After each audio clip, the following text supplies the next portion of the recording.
Hello शिक्षक साथियों, नमस्कार। आपने देखना शुरू कर दिया है शिक्षा जगत का सबसे विश्वसनीय चैनल डीएस मिश्रा ऑफिशियल और आपके अपने चैनल पर एक नए वीडियो के साथ आपका पुनः हार्दिक स्वागत है।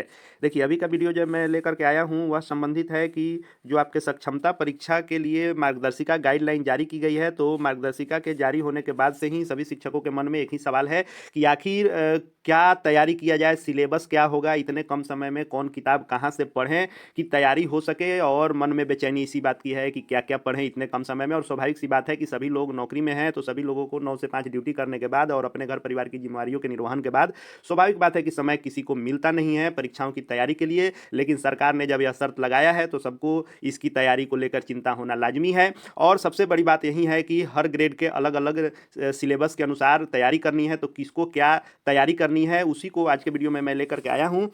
तो आज हम लोग बात करेंगे कि 1 to 5 का यह जो वीडियो होगा 1 to 5 के लिए होगा कि 1 to 5 के शिक्षकों के सक्षमता परीक्षा के लिए कैसे तैयारी करनी होगी, किस किस किताब से पढ़ना होगा, रणनीति क्या रखनी होगी, कहाँ से प्रश्न आएंगे, कितने नंबर के आएंगे और कम समय में कैसे तैयारी की जा सकती है। और आगे 6 to 8, 9 to 10 और +2 के लिए फिर अलग अलग वीडियो मैं आपके लिए लेकर के आऊँगा। तो यदि अपने चैनल डीएस मिश्रा ऑफिशियल को अब तक सब्सक्राइब आपने नहीं किया है तो सब्सक्राइब करके बेल आइकन को प्रेस कर लेंगे, ताकि आगे भी सक्षमता परीक्षा का हर अपडेट एवं परीक्षा की तैयारी से संबंधित वीडियो आपको मिलते रहेंगे। तो देखिए, जो परीक्षा की संरचना रखी गई है वह रखा गया है कि ऑब्जेक्टिव होंगे, 1 अंक का होगा, निगेटिव नहीं होगा। और जो परीक्षा होगी वह टोटल 150 नंबर वस्तुनिष्ठ की होगी। और जो इसका विषय होगा वह जिस संवर्ग में आप पढ़ाते हैं उसके पढ़ाए जाने वाले विषयों से संबंधित होगा। और पाठ्यक्रम जो होगा वह ट्री 1 एवं ट्री 2 यानी सिलेबस जो है वह बीपीएससी जो शिक्षक भर्ती परीक्षा हुई है उससे संबंधित होगा।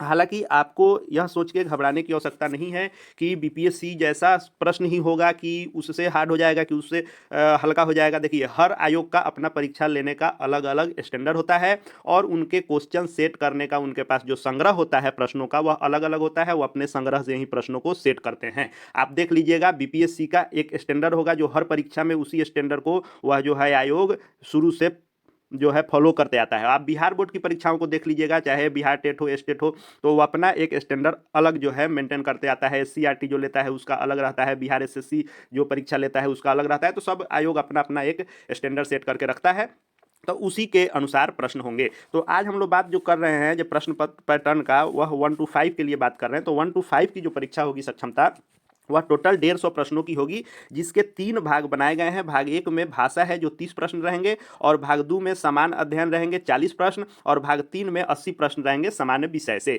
तो देखिए, ट्री 1 एवं ट्री 2 के जैसा सिलेबस दिया है। तो भाषा जो दिया था बीपीएससी में वह दिया था कि 30 में 22 प्रश्न हिंदी के होते थे और आपको 8 प्रश्न इंग्लिश के होते थे। अब इसका बिहार बोर्ड का जब आपको विज्ञापन जारी होगा तब यह क्लियर हो पाएगा कि इसके 30 के 30 प्रश्न हिंदी से सिर्फ होंगे कि ये भी 22 और 8 वाला फॉर्मूला लेके आता है। वह जब नोटिफिकेशन आएगा तो जैसी सूचना होगी मैं लेकर के आऊंगा, लेकिन 30 प्रश्न भाषा से होंगे।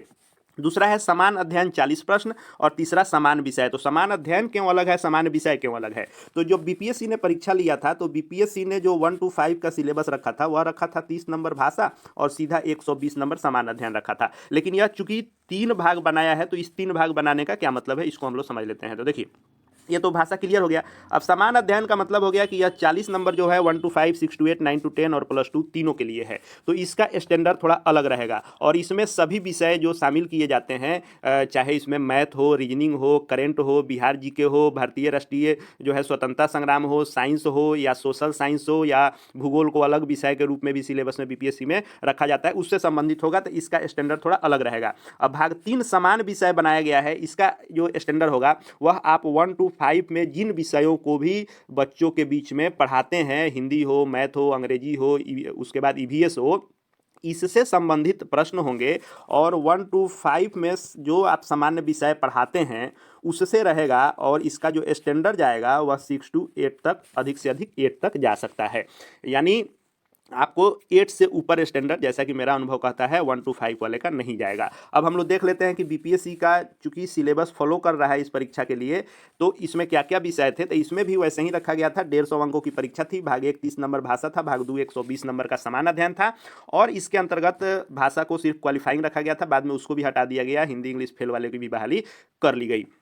लेकिन वह किस नियम से किया वो अपना बीपीएससी जाने। लेकिन इसमें जो होगा वह 150 का 150 अनिवार्य होगा, यानी भाषा पर भी मेरिट बनेगा और बाकी विषयों पर, यानी टोटल 150 मेन ही होगा। अब विषय की बात कर लें तो इसमें प्राथमिक गणित, मानसिक क्षमता परीक्षण, सामान्य जागरूकता, सामान्य विज्ञान, सामाजिक विज्ञान, भारतीय राष्ट्रीय आंदोलन, भूगोल एवं पर्यावरण शामिल होंगे। तो यह टोटल समझिए कि दोनों भागों के लिए, भाग 2 एवं भाग 3, यानी 40 भाग 2 जो है उसके लिए और 80 जो भाग 3 है उसके लिए 120 नंबर के लिए आप समझ लीजिए कि यह विषय आपको पढ़ने होंगे, जिसमें आपको 40 नंबर के लिए ये सभी विषय पढ़ने होंगे और 80 नंबर जो आपका आएगा वह 1 to 5 में जिन विषयों को आप पढ़ाते हैं उससे संबंधित प्रश्न आएंगे। अब हम लोग बात कर लें कि किसको कहाँ से तैयारी कर सकते हैं। तो देखिए, प्राथमिक गणित के लिए आपको क्या करना है कि आपके पास यदि लूसेंट का हो या फिर आपको विद्यासागर का हो या फिर कोई भी अच्छे पब्लिकेशन का यदि आपके पास कॉम्पिटिटिव मैथ है, जूनियर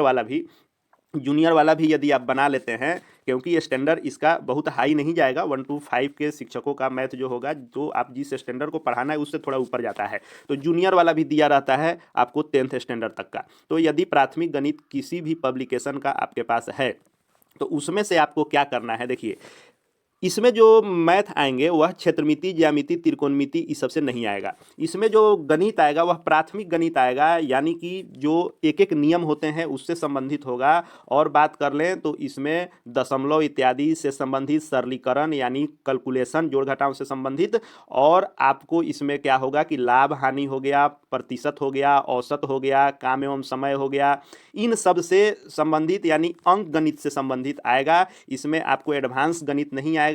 आप यदि बेसिक चीज जो होता है आपको वह यदि आप बना लेते हैं या प्रैक्टिस आप करते आए हैं, यानी जो एक एक नियम के सवाल होते हैं उन सब चीज़ों को आपने बनाया है और या बना लेंगे तो प्राथमिक गणित आपका हो जाएगा।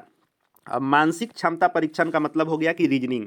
तो रीजनिंग के लिए भी आप वहीं आपके पास जो भी किताब उपलब्ध हो आप उससे बनाएं और लेवल 1 का ही बनाएं, लूसेंट से लेकर के, या किरण पब्लिकेशन होता है या फिर आपको किसी भी राइटर का जो होता है या विद्यासागर इत्यादि का जो भी रीजनिंग आता है उसमें 3-4 लेवल दिए गए रहते हैं, लेवल 1, लेवल 2, लेवल 3, लेवल 4। तो अलग अलग परीक्षाओं के लिए लेवल बनाया गया था। तो मात्र आप लेवल 1 के रीजनिंग को देख लेंगे, जिसमें आपको ब्लड रिलेशन हो गया यानी संबंध निकालने वाला, विजातीय छांटने वाला, अंकों का श्रृंखला आगे करने पर क्या आएगा, या अल्फ़ाबेट को उल्टा करने पर, एक एक ऐड करने पर, मतलब अल्फ़ाबेट का जो उसको आपको बनाना होता है वो सब संबंधित, मतलब लेवल 1 जो शुरुआती होता है उससे संबंधित आपको रीजनिंग पढ़ना होगा।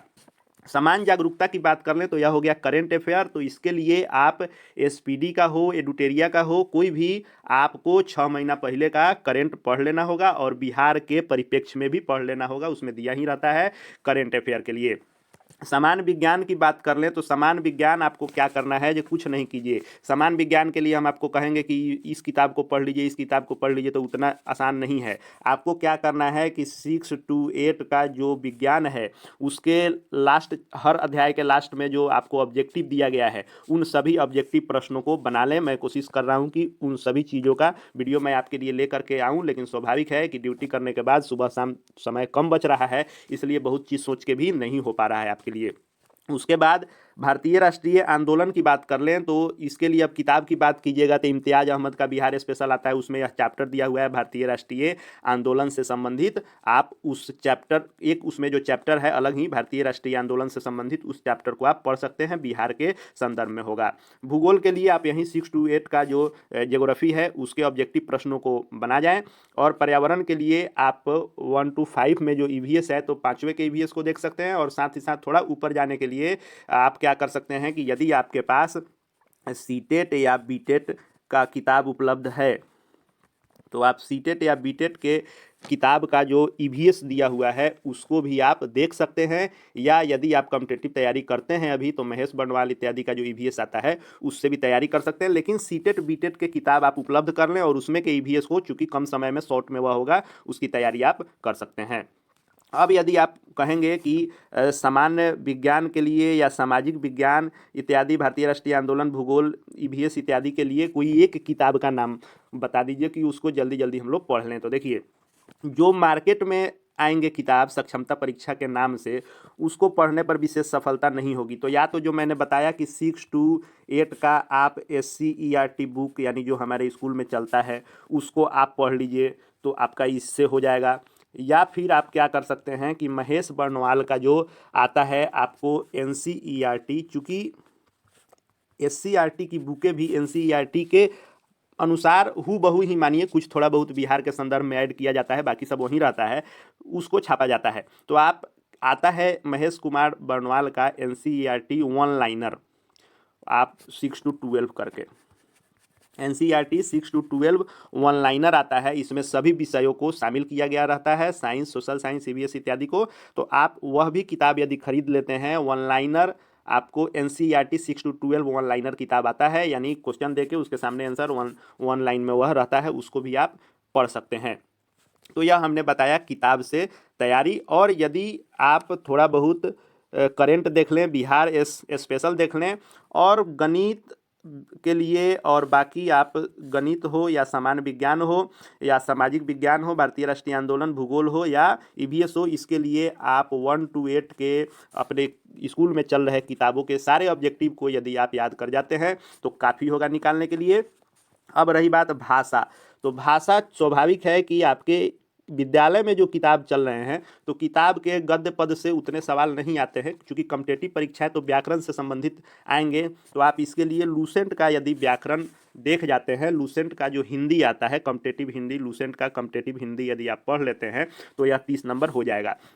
अब आप अगर सोचते हैं कि इतने सारे विषयों को हमने बता दिया तो इतने कम समय में कैसे इसकी तैयारी करें, तो यदि आपके पास बिल्कुल समय नहीं है तो आपकी रणनीति क्या हो सकती है कि जैसे मान लीजिए कि हर कैटेगरी वाइज अलग अलग इसमें हर्तांक तय किए गए हैं, तो उसमें आप देख लीजिए कि मैंने जो बताया कि किस विषय से कितने नंबर के प्रश्न हो सकते हैं।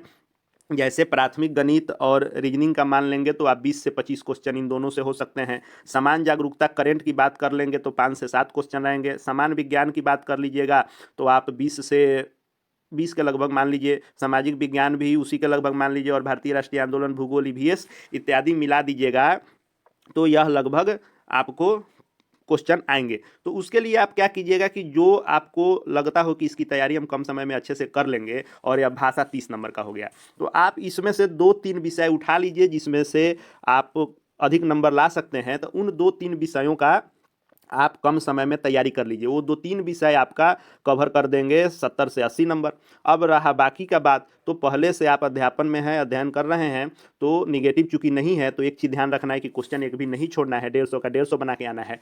तो बाकी जो है कुछ आप अपने थिंक टैंक के आधार पर आप ऑब्जेक्टिव क्वेश्चनों को मार देंगे तो निश्चित रूप से आप क्वालिफाई कर जाएंगे। आगे 6 to 8, 9 to 10 और +2 इत्यादि के लिए भी मैं लेकर के आऊँगा कि कैसे उसकी तैयारी की जा सकती है, और साथ ही साथ तैयारी से संबंधित वीडियो भी बनाने की कोशिश जारी है। और आपके लिए शिक्षा विभाग से, शिक्षकों से संबंधित हर लेटेस्ट अपडेट से अपडेटेड रहने के लिए हमारे चैनल DS मिश्रा ऑफिशियल को सब्सक्राइब करके बेल आइकन को प्रेस कर लेंगे, और साथ ही साथ हमारे Telegram channel DS Mishra official, जिसका लिंक इसके डिस्क्रिप्शन बॉक्स में जुड़ जाएंगे, वहाँ भी PDF इत्यादि आपको मिलेंगे। इस वीडियो को देखने के लिए आपका बहुत बहुत धन्यवाद।